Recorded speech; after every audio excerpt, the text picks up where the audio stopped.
জামালপুরে পবিত্র মাহে রমজান উপলক্ষে ৫০০ পরিবারের মাঝে খাদ্য সামগ্রী বিতরণ করেছে দোস্ত এইড বাংলাদেশ সোসাইটি। সকালে সদরের শরীফপুর উচ্চ বিদ্যালয় মাঠে এই খাদ্য সামগ্রী বিতরণ করা হয়। এতে বক্তব্য রাখেন দোস্ত এইডের প্রতিষ্ঠাতা ও চেয়ারম্যান জাহাঙ্গীর আলম চৌধুরী, উপজেলা নির্বাহী অফিসার জিন্নাত শহীদ পিঙ্কি, সদর উপজেলা সমাজসেবা অফিসার শাহাদাত হোসেন ও জামালপুর জেলা প্রেস ক্লাবের সভাপতি ফজলে এলাহি মাকাম সহ অনেকে। জামালপুরে রমজানে ৫০০ পরিবারের মাঝে খাদ্য সামগ্রী বিতরণ করেছে দোস্ত এইড বাংলাদেশ সোসাইটি। সদরের শরীফপুর উচ্চ বিদ্যালয় মাঠে রমজানের খাদ্য সামগ্রী বিতরণ করা হয়।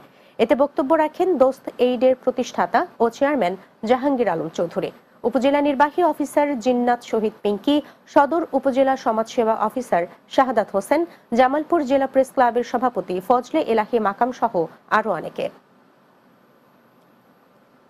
ময়মনসিংহে আনন্দ